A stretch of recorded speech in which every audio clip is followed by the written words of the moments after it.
Hey everybody, welcome to Drive Thru Review 792. Today we're going to take a look at a Gest of Robin Hood from GMT Games. It's come out a couple of months ago. I'm going to pronounce the designer's name, Frederic Serval. I hope I have that correct. What this game is obviously a game about Robin Hood. It's a two-player game.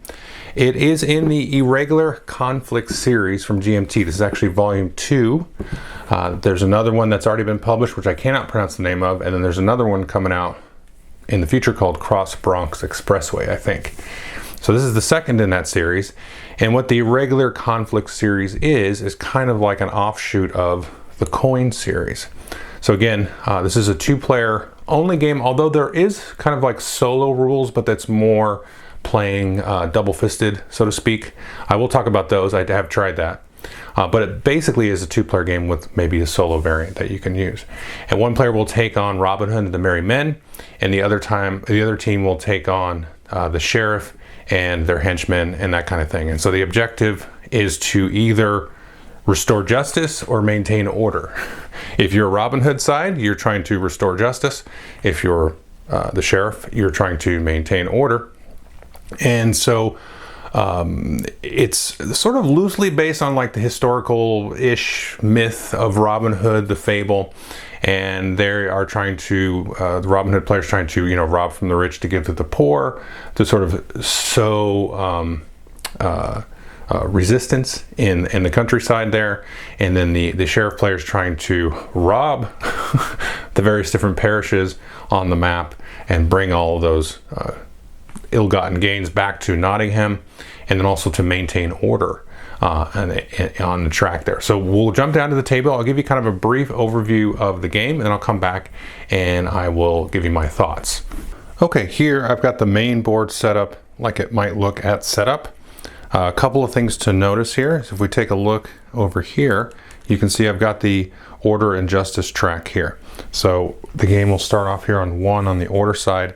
The sheriff player is trying to pull this marker down as far as they can to the order side, and then the Robin Hood player is trying to push it up so it moves into the justice area there. And the winner of the game, if you play through the full game and you haven't had kind of an immediate victory, which can happen at different points of the game, whoever has the marker on their side will be the winner of the game. Now you can, during one of the scoring rounds, immediately win if you have the marker on your side. In this case, if you're the sheriff player in one of these darker shaded spots, and similarly with the Robin Hood player and you have it up there and you have it there during that scoring round, then you will immediately win. So like I said, you're going to play through a deck of cards, just like the coin system, and then you're going to have kind of interval, what they're called royal inspections, which we'll just pan over here, and you can see you've got, whenever you have a royal inspection come up out of your deck, you're going to walk through some very simple steps there, and then if at the end of that first step, that Aeon Rest step, somebody has their marker in a shaded area, that'll be the immediate victory there. And a couple other things to note about this main map here is you've got a couple of different zones. You've got these different parishes here, and you can see there are markers that will either be on the revolt side or on the submissive side. This one starts off in revolt. And then you've also got some 2 forested areas here in the woods, and you've got Nottingham there in the center. And you've got these different pieces like so. So you've got here the Merry Men. You can see these have a little hidden side, and I forget where I put Robin Hood. He's in one of these. There we go. One of these is actually Robin Hood himself. If that will focus, you can see on the RH there. So the Robin Hood player will know where that is. And you've also got these camps here. These will also be double-sided. These are kind of like bases in other coin games there. So this is kind of covered side like that. And then you also have the henchmen there, those little silver shield looking things. And so you've got the different parishes, Nottingham, and you'll be moving these tokens around, doing different actions on the card. I'm not going to get heavy into it. There is a really nice video by Watch It Played, so if you really want a full rules deep dive, that'll work really well. I watched that myself, as well as read the rules, and the video is definitely helpful, that's for sure.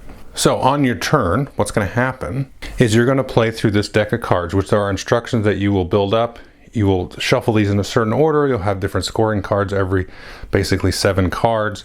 And then you have this final scoring card at the bottom here, which is the King Richard return card.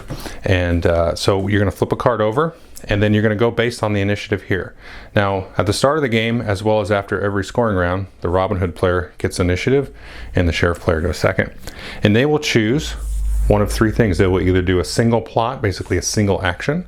They can do an event on the card, or they can do plots and deeds. You can do multiple actions and then also a deed, which is kind of like a free action, but sometimes it costs money to do.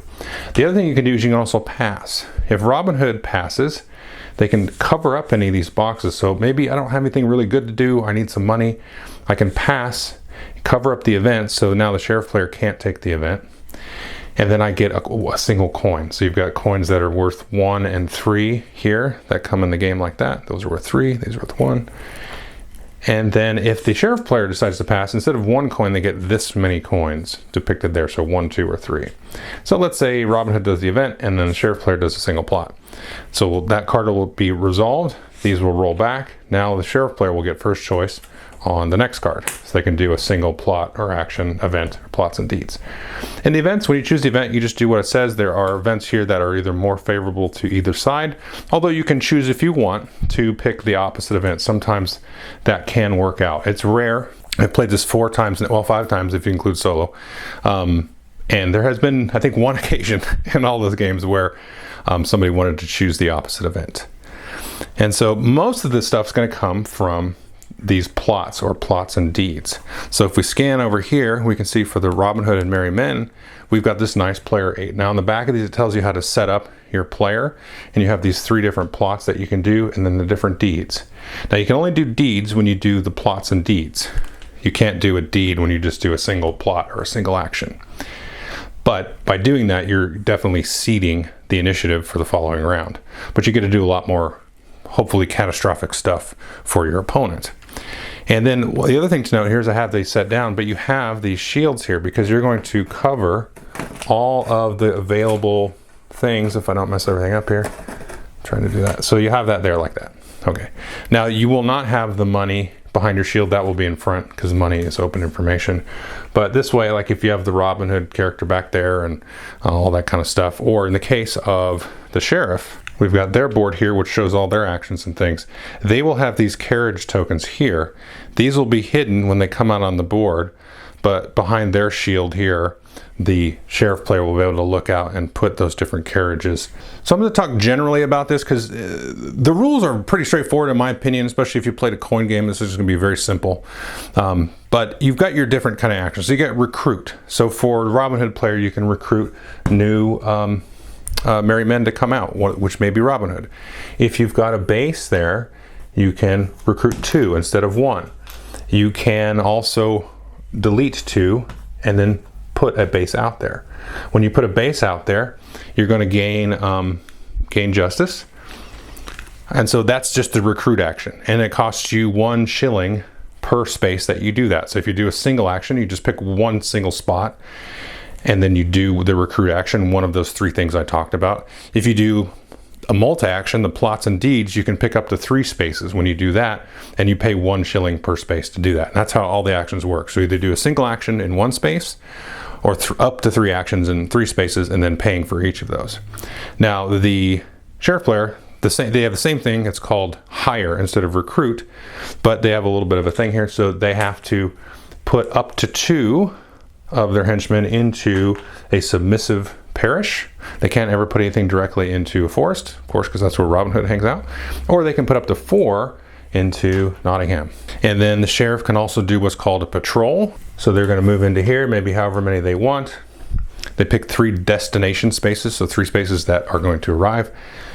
And then you reveal 1 henchman, or excuse me, 1 Merry Man, 1 green piece for each henchman. Or if in this case you're in a forest, it's got to be for every 2. So in this case I only moved 3 in. So 2 henchmen revealed them. Oh, I revealed Robin Hood. And then I wouldn't have needed to move a 4th one in there to reveal that because it's for every 2. Now on the Merry Men side, they have something called sneak, which is how they move around. So they'll move to an adjacent spot, And in this case, you pick the origin space, not the destination space, so up to 3 origin spaces.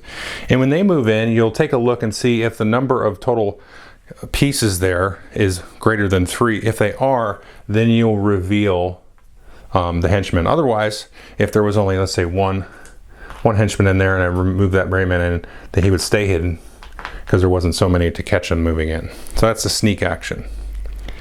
Now the capture action from the sheriff player is if you have any of these revealed ones, then you can capture revealed ones. They will go up here to the prison spot up there. These will come out, half of them rounded down every scoring round. And that's how you get some of them off the board. And there's some other cards and things that will pull them out. Now, the merryman player doesn't capture the henchman, although there is a special action which I'll talk about, which is a turncoat action that they can actually turn one of these into a merryman. But they can do a rob action. So if we just look down here. So the 2 things you can rob. You can either rob the traveler deck, which is kind of this random deck here. So you pick the rob action, you pick however many henchmen are in there that you want to reveal. That will add to your sort of your attack score, if you will. And depending where you're at, if you're in the forest or the parish here, you're going to roll this dice to add to that and then try to beat this value here in this case. And then you'll also add to this shield value here the number of maybe henchmen that were in there. So you're trying to beat that. And then before you do your roll, though, you actually have to choose. Like you get a sort of a kind of a low risk one where you just get some shillings, and you get a high risk one which you might get more shillings. It might even adjust the score track over here either way. And then but the drawback to doing those other ones is these may go to jail when you do that. So you have a choice here. You can either rob just a random traveler out of this deck, and then sometimes you'll create a victim pile out of these as they go in there, which other cards might interact with. It'll tell you depending on the card. In addition to that, you can also try to rob one of these carriages here. And so what happens now is the sheriff player can do a confiscate deed. So remember here, so we talked about here, hire action, patrol action, capture action. These are the plots, the main actions. Then they have the deeds. You can do one deed. So you can do a ride. If you're the sheriff, like move a bunch of these guys, confiscate, which I'll talk about here in a second, disperse, remove 2 enemy pieces to available. So you can do those. They have a cost here. But one thing that the sheriff wants to do is they want to put out, place an available carriage in each parish, then set each parish to where the carriage was placed to revolting. So what that is you're basically robbing these people. You're taxing them. So if this was submissive, put it to revolt, you're going to choose one of these carriages. These are going to have different awards and benefits for both the merryman player and the sheriff player, depending on what happens to it. So if it's here, Robin Hood player can rob it, and in this case, they will get 2 coins, and if they fail, they're going to go to jail. But this has a built-in sort of defense of 2, so it counts as having 2 henchmen there. Whereas if they put this one out here, the Robin Hood player would get 5 coins, and then there's a third kind, which is they get 2 coins, but then if they also win, then this will actually bump it up on the score track for justice.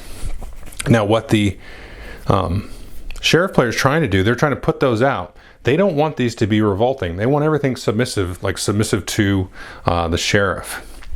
What they're trying to do is move these carriages here into Nottingham. And every time you flip over a new event card, you're going to look and see here, and this is going to tell you the number of carriages that you can move.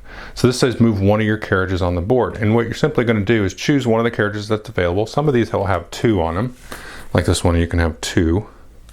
Whoops, there. And you'll choose 2 different carriages to move. You never move one twice. And you'll just pick it and move it on the road that's shortest going into Nottingham. Now one thing you'll notice here is all of your paths into Nottingham go through the forest, which, Robin Hood has some benefits there. They can recruit there, they get the better dice. If it gets all the way to Nottingham without being robbed, then the sheriff player will get that reward, plus the sheriff player gets a bump on the order track, so that will help move that. And then in the case of this one here, they'll get 2 bumps, one for the token and then one for the extra crown there. So that's what they're trying to do, get those out. And there are other things going on. So like I said, you want to get this up here, you want to get money out of the robbing and the pillaging and all that stuff. When we hit the scoring round, the main thing that we're looking at here is whether or not these are in revolt or submission. Now, depending on, there's a chart here on your nice player aid, which acts as a shield. So we can just look here. This is the main thing you're going to be thinking about. So when we get to the royal inspection at the start of the round, if there are 5 to 7 submissive parishes, +1 order. If there's 3 to 4, justice. And so the less submissive, the more justice. So if you have a bunch of revolting ones, then you're in bad shape if you're the sheriff. So you're going to resolve that and then move, counting that up and then moving this wherever it is. So at that point, if it's in one of the shaded areas on either side, that's going to trigger the immediate victory. And then you're going to walk through some of these other steps here, get a free rob action, disperse people back to the forest or back to parishes that are submissive, that kind of thing. Just a little cleanup to kind of reset the round. And then you go into the next card. So you're going to play through 3 of those unless there's an immediate victory. And then again, if there is no immediate victory, then you're going to see wherever that ends up. So you're really trying to manage those carriages, either robbing them if you're the Robin Hood player or getting them into Nottingham if you're the sheriff player, and then trying to sort of flip and manipulate these tokens here, submissive or revolt, because as the sheriff player, you can only rob the submissive people, and then they're like, well, you're no good, actually, we don't like you now, and so then these are going to flip back over, and then you have to take actions to kind of recover that by the time the scoring round hits. And then the Robin Hood player, you're trying to set up traps there to to catch those carriages, to maybe rob some of the travelers and that kind of thing. There are cards that will mess with the traveler deck, and there's of course a little bit of not like area control, but board control out here in terms of getting pieces out. Because if you have a dominance in an area, like let's say it's just 2 merrymen up here, they can easily switch that over, kind of talk the people into revolting. So there's some management there in terms of flipping these back and forth. But that's kind of simply an overview of the game. Okay, so that is a gist of Robin Hood. Let's just go into my 3 pillars of review. First of all, we'll talk about player count because it is a 2-player game. GMT has published an article on their website, which I printed out, and I will put a link to it on the video description for like solo rules. But it's not like a bot that runs one of the sides and then you play against it. It's a way to play the game double-fisted because there's hidden information with where Robin Hood is.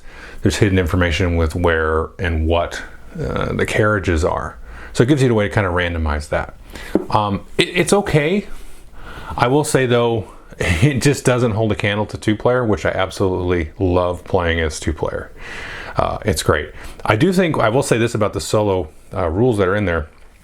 I do think those have the beginnings and the inklings of some proper solo rules. I could see some very possibly small modifications to the way the Robin Hood thing works, and the carriage thing's probably fine as it is, and then playing as a side with some kind of coin-like flow chart, if somebody wanted to come up with that. Because I could not. It would take me too much brain power that I don't have spare. But I think it's possible. I do think it's possible because there is some potential there with those solo rules. Now, 2-player, fantastic. I mean, that's what the game's meant for, and I love it. We'll get more into why I love it in a minute. The thing says here 45 to 90 minutes. That is absolutely true for subsequent plays. I'd say your first game is going to take you longer than 90 minutes. I just feel like it will. There is, compared to a coin game, which is, we'll just get into the whole comparison, what is this game like part. It's on the easier, simpler side, but it is, I would say, competitive in that sense, in terms of complexity, with any coin game. Not obviously the bigger, really complex ones like Fire in the Lake and Pendragon and all those other ones. It's not near that at all, Gandhi. But there's some stuff going on. It's a GMT game. It's a war game, in effect. Don't harass me about that. But, so there is some little idiosyncratic pieces to rules and things like that, just little, not even rules exceptions. There's just some detail to the rules. But it is not bad. And I think it's very, very learnable. Like I said, there's a watch it played video, which will help out tremendously. I think the rule book is very well done. There's 3 rule books. There's a learn to play. There's like a official rule book. There's a playbook, which will play you through some turns, give you lots of details on the events and stuff like that, help them kind of make sense. And I think once you kind of understand the game thematically, then it sort of clicks in, which is what I kind of felt. This has to be the prettiest coin game that there is. I love like the tarot cards with whatever that style of art is, that kind of medieval looking art, almost like little tapestries or something like that. Really cool. The board looks gorgeous. I can't emphasize enough, because most coin games, the cards is like a photograph, like a black and white photograph, like of a real historical event or person, and then some text. And these are this is actual artwork, and it looks great. It looks gorgeous.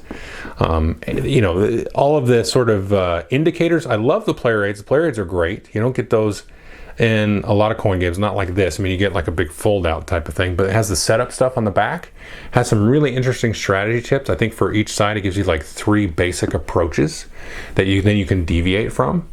And I would say, for your first game, pick one of those approaches and then do it. Your opponent won't know that you're doing it, because you're just like, maybe you just do like the straight up approach. And it's like, here's the basic, first time you play, here's the strategy to do. I really like that. And then you can sort of, do that for like 2 turns or whatever, and then go, well, maybe I'll deviate here, right? But keep those principles in mind. And that's a really, really cool thing to have right there on the player aid. And that makes me feel better about like recommending this maybe to somebody who's never played a coin game. And that's going to be a really cool thing. The other part that this is like, in addition to like other coin games, is it's kind of like a hidden movement game, Theory of Dracula type of thing, or what are some other games like that? I can only think of Theory of Dracula, but you have kind of, the Robin Hood character kind of roaming around trying to score points in a way, kind of like the Dracula character. Although thematically the Dracula character is the sheriff, really. But you've got that sort of thing, and then the sheriff player is trying to sort of collect victory points in a way by those carriages, trying to get those on like a cycle, and then sort of sniff out and sort of disperse the merry men. And that works out really, really well. And I think it's, like I said, I've played it 4 times now, and then that solo game, which sort of counts.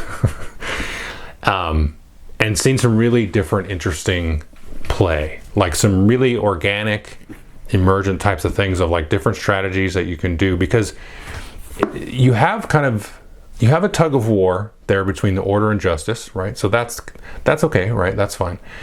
But then in the mechanic side, you have 2 tugs of war, and there's one focused around the carriages, getting those in or robbing them and stopping them and setting yourself up to kind of trap them and catch them.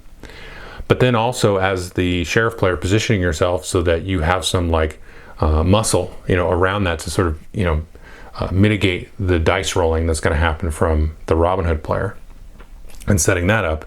But then you sort of have that sort of playing tug of war on each player's side with flipping revolt or submit. So you're focused on the carriage sort of caravan that's going on, but then also maintaining, or as you will, or deviating from the status quo in each of the different parishes. So that will force you to spread your forces out, no matter which player you are. Because if there's a bunch of submissive ones, you don't want that, because then, whatever order of justice is coming right back down the pike there. And there are other events and stuff like that that will, tug at that order of justice thing. So it's a real tension there between being spread out and then kind of funneling things into that sort of corridor where the caravans come through and the wagons. I will say the one thing I didn't really mention in the sort of rules overview is you have those different event cards which you take actions on, but there are also these fortune events. And you're going to have one kind of in each set. So you're going to have 7 cards, 6 of which are the normal sort of action event cards. Then there's one that's just like a pure event, and you just do what it says.